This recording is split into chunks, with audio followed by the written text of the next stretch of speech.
Assalamualaikum warahmatullahi wabarakatuh. Perkenalkan, kami dari kelompok 1 kelas 11-nya 1. Kami akan melakukan praktikum tentang pembuatan alat sederhana mekanisme pembentukan urin. Sebelumnya, perkenalkan, saya Anita Rahma Abdullah. Perkenalkan, nama saya Hoirunisa Salsabila. Halo, saya Rapida Azkia Nuraulia. Halo, saya Sudrajat. Halo, nama saya Muhammad Agustian. Sebelum praktikum dilaksanakan, ada beberapa alat dan bahan yang akan digunakan. Alat dan bahannya, botol aqua bekas, corong, sendok, gelas plastik, selang plastik, spons berukuran kecil, saringan kain, gunting, cat pewarna kuning, air hangat, sedikit tepung terigu, sedikit merica biji. Langkah kerja yang pertama yaitu kita membuat cairan darah buatan terlebih dahulu. Pertama kita ambil gelas plastik, selanjutnya masukkan 2 sendok tepung terigu, 2 sendok merica biji, dan air hangat secukupnya. Kemudian diaduk sampai merata.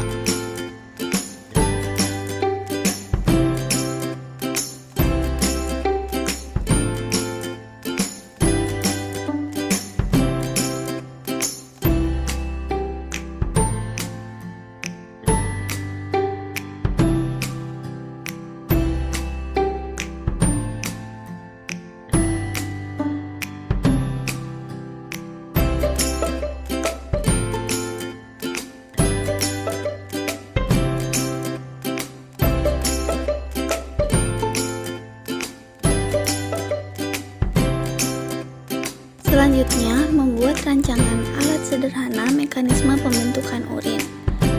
Cara membuat rancangan alat sederhana mekanisme pembentukan urin berikut langkah-langkahnya. Pertama, potong spons menggunakan gunting, lalu ambil selang plastik dan masukkan sedikit spons yang sudah digunting ke dalamnya untuk menggambarkan tubulus contortus proximal, tempat terjadinya proses reabsorpsi. Selanjutnya, ambil botol aqua bekas, kemudian beri 10 tetes cat pewarna kuning ke dasar botol untuk menggambarkan tubulus contortus distal sebagai tempat augmentasi. Lalu, pasangkan selang plastik pada corong dan masukkan selang plastik yang sudah terpasang corong ke dalam botol aqua. Yang terakhir, lalu melapisi corong dengan kain saringan untuk menggambarkan glomerulus, tempat terjadinya filtrasi jaringan darah.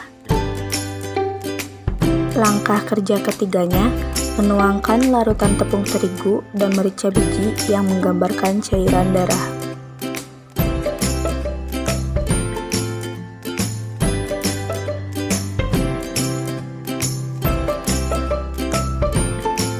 Langkah kerja keempatnya, mengamati setiap proses yang terjadi pada cairan darah buatan sampai tiba ke dasar botol.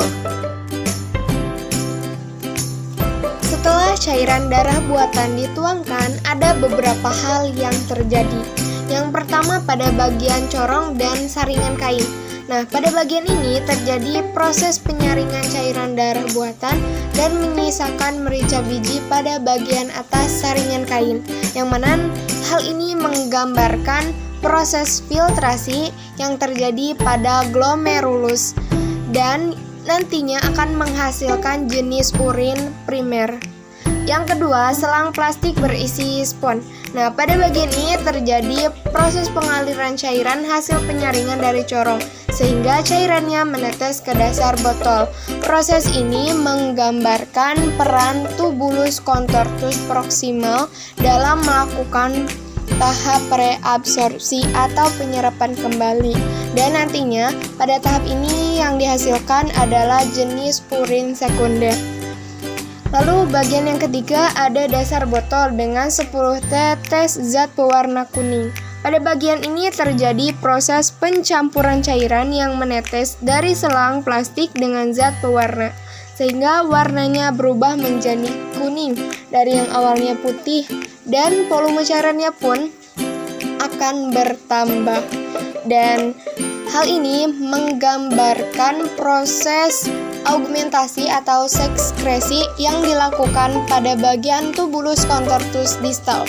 Nah, barulah pada tahap ini akan ada jenis urin, yaitu urin sesungguhnya yang akan dikeluarkan dari dalam tubuh melalui uretra.